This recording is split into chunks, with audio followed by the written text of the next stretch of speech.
Trago aqui algumas reflexões do padre exorcista Gabriele Amorfi no seu livro, um dos melhores, um dos meus favoritos dele, O Exorcista Explica o Mal e Suas Armadilhas.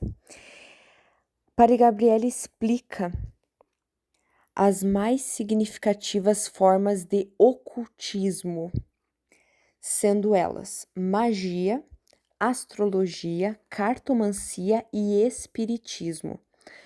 Na base do ocultismo, há a crença na existência de entidades espirituais que não podem ser alcançadas mediante os sentidos, senão por meio de técnicas. Por isso se fala paralelamente do esoterismo. O fundamento dessas técnicas é tentar exercer domínio sobre a realidade. Segundo veremos, tais seres ou entidades são os espíritos imundos, mais comumente conhecidos como demônios. Sobre o satanismo. O que pretendem os satanistas?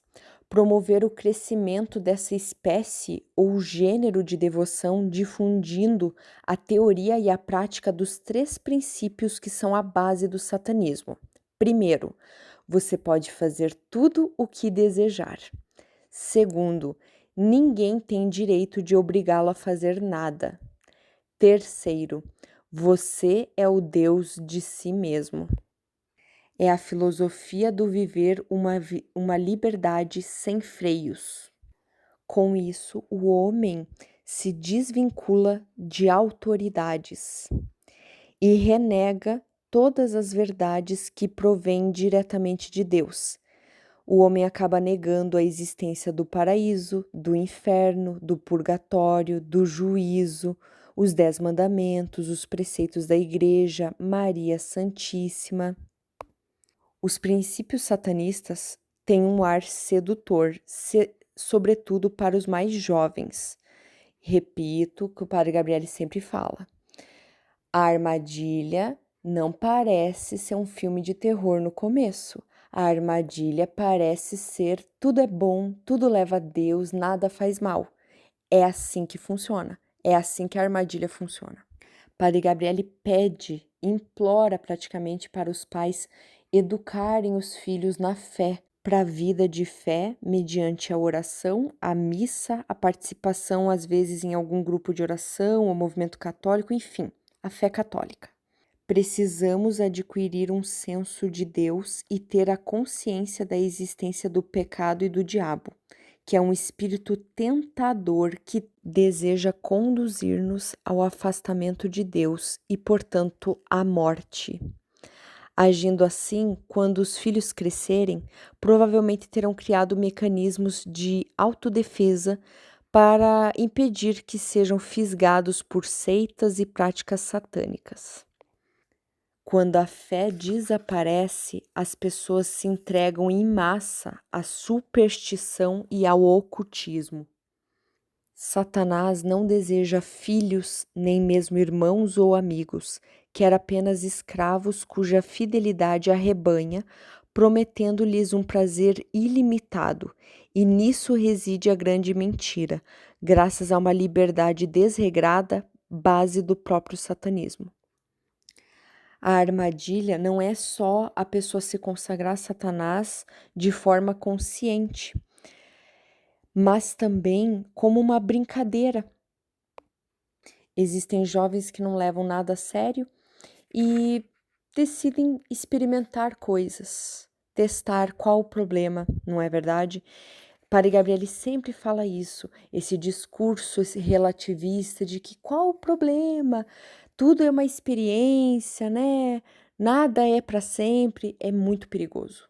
E lembrando que muitos, mesmo sem se consagrarem oficialmente a Satanás, escolhem como norma de vida os princípios fundamentais do satanismo. E, igualmente, em tais casos, essas almas correm grande risco. Então, aquelas crenças que tá tudo bem, tudo é aprendizado, tudo é experiência. Ah, não, você vai reencarnar várias vezes, não existe condenação eterna. Cuidado, são vertentes satanistas mesmo que os próprios participantes não reconheçam nem saibam corretamente isso. As pessoas procuram em várias crenças fora da Igreja Católica algum ganho, algum bom negócio, com alguma promessa de que terá uma vida muito boa, riqueza, prazer sexual ilimitado, poderes que vão além das forças naturais. E Padre Gabriel explica: de início, tudo parece simples e fácil, como se a pessoa tivesse feito um bom negócio. Trata-se, porém, de uma falsidade enganosa. Aos poucos, a pessoa é levada a passar por sofrimentos invisíveis, sinal claro de que o diabo lhe causou prejuízo, porque o único motivo do negócio feito por ele consiste em tornar o homem seu escravo e de lhe arruinar a vida. Padre Gabriel explica que, geralmente, o adepto ao satanismo, mesmo que ele não saiba direito o que ele está fazendo e ele não reconheça, não admita ou não entenda completamente que está do lado do satanismo, ele ganha dádivas. Por exemplo, fazer rituais de magia, incluindo malefícios, amarrações, sortilégios e encantamentos. Tem a dádiva, entre aspas, né, de premonição, clarividência, escrita espontânea, que alguns chamam de psicografia, o efeito do poltergeist, com movimentação inexplicável de objetos, ouvir vozes do além. Tudo isso temos que ver com muita cautela mesmo, e, no geral, cuidado com essas vertentes que normalizam trabalhos, amarração, psicografia, necromancia. Padre Gabriele nos lembra que somos convidados a expressamente renunciar a tudo isso, invocando sempre a Virgem Maria como amparo espiritual. Muitas pessoas se acham privilegiados por conseguir essas, entre aspas, dádivas, mas geralmente não vem de Deus, principalmente fora da Igreja Católica, né? A gente tem alguns casos que são muito estudados, raríssimos, em santos e santas da Igreja Católica. Não entra em nada disso, né? Não entra na psicografia, no efeito, no fenômeno poltergeist, muito menos malefícios e encantamentos. Então, eu diria que, se tivesse que concluir uma coisa dos livros do Padre Gabriele, você católico, fica só no catolicismo, não fica muito curioso indo para outro lugar, que tu vai cair em tentação e vai se meter numa emboscada que é muito difícil de sair às vezes. A magia, grave pecado contra a fé. Não faria sentido discorrer sobre satanismo e missas negras sem analisar de frente esse assunto. O Catecismo da Igreja Católica fornece a melhor definição a respeito, no número 2117. Todas as práticas de magia ou de feitiçaria pelas quais se pretende domesticar os poderes ocultos para os pôr ao seu serviço e obter um poder sobrenatural sobre o próximo, ainda que seja para lhe obter a saúde, são gravemente contrárias à virtude da religião. Então perceba a armadilha. Achar que desenvolver, pedir, ter poderes ocultos para ter algum poder em si é pecado. A Igreja condena tais práticas com base na revelação e na certeza de que tanto no espiritismo como no ocultismo é o diabo quem age. Embora nunca se mencione nada oficialmente sobre a sua eficácia, sem sombra de dúvida, são sempre os exorcistas que o atestam. Padre Gabriele fala muito sobre o ocultismo e o espiritismo. Muito. E ele atende muitos casos envolvendo isso. A magia diz duas coisas a todos nós. Primeiro, ambição. Mesmo que fingindo ser uma boa intenção, a pessoa tem a ambição de modificar ou prever o curso dos acontecimentos humanos e naturais, recorrendo a poderes sobrenaturais, isto é, demoníacos. Isso pode incluir conseguir uma namorada ou namorado para alguém, conseguir a cura de uma doença, provocar a morte de alguém, fazer com que um indivíduo adoeça ou que seja demitido, provocar fenômenos atmosféricos, etc.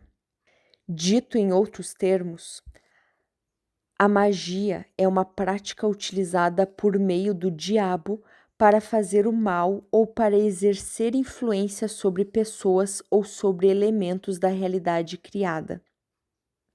Estejamos atentos. Tanto os ritos praticados com base naquilo que se chama vulgarmente de magia branca, tida como inocente, que seria usada para fins não condenáveis, como buscar um emprego, e também a magia vermelha, que é no âmbito da sexualidade e dos sentimentos, todas dirigem-se aos mesmos entes sobrenaturais utilizados na famosa magia negra. Portanto, se reporta às forças do maligno para lograr o resultado desejado. Não há, portanto, nenhuma diferença entre magia, entre aspas, negra, branca ou vermelha.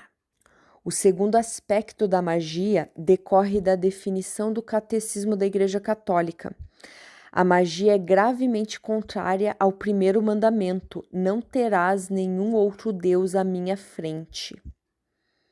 Quem recorre a feiticeiros, cartomantes, ocultistas, milagreiros ou similares pratica grave pecado de superstição que é contrário à fé. Superstição deriva do latim e indica alguma coisa que se sobrepõe à outra, invertendo o sentido original. O supersticioso coloca alguma coisa em cima, na frente, se sobrepondo a Deus. Por isso ele comete pecado. Padre Gabriele alerta sobre católicos que misturam a fé católica com outras coisas que não são da fé católica. Essa é a porta de entrada para dar o problema. Você acaba sendo supersticioso, favorecendo o recurso às adivinhações, à magia e à bruxaria. E isso é uma coisa silenciosa. Você abre um pouquinho a porta, você acha tudo bonitinho fora da fé católica e cai na armadilha. Padre Gabriele continua. Em suma, quem assim age, como diz mais uma vez o Catecismo número 2117, pretende domesticar os poderes ocultos para os pôr a seu serviço e obter um poder sobrenatural sobre o próximo, ainda que seja para lhe obter a saúde. E sobre os fiéis se preocuparem que algum feitiço seja feito contra eles, Padre Gabriele nos lembra. É importante assinalar, em primeiro lugar, que os feitiços nem sempre alcançam seus objetivos, quer porque a pessoa está bem protegida pela graça na vida, quer porque Deus não o permite, quer por imperícia do feiticeiro, quer ainda porque o diabo, pai da mentira, é capaz de enganar seus próprios seguidores. Padre Gabriele alerta o risco de pessoas católicos procurarem falsos feiticeiros ou, ainda pior, ou tão ruim quanto, achar os verdadeiros feiticeiros. Quem são os verdadeiros feiticeiros? Verdadeiros feiticeiros, verdadeiros bruxos, também travestidos de videntes, que, como autêntica e própria escolha de vida, praticam o ocultismo, o espiritismo e o satanismo. Isso é Padre Gabriele alertando que é isso que ele atendia de exorcismo ali, pessoas que foram procurar essas vertentes e acabaram entrando em contato com o satanismo, ou explícito ou disfarçado. Pois são idólatras, adoradores de falsos deuses, no intuito de granjear vantagem pessoal. São apóstatas, pois favorecem a ação demoníaca. Este já derrotado pela ressurreição de Cristo, cujos efeitos estão presentes na Igreja Católica, continua operante no mundo em razão da perfidação dos que executam esses serviços.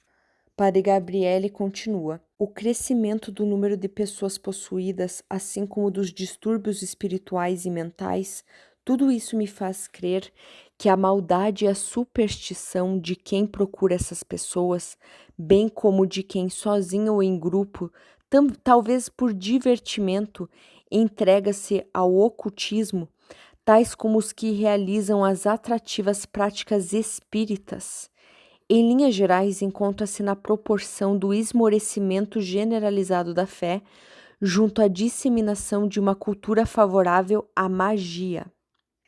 Convém esclarecer que as consequências do oculto, possessões, obsessões, maus olhados, poderes estranhos e coisas similares, uma vez que são causados pela influência de Satanás e postos em ação pelos feiticeiros, não poderão, obviamente, ser destruídos pelos mesmos feiticeiros.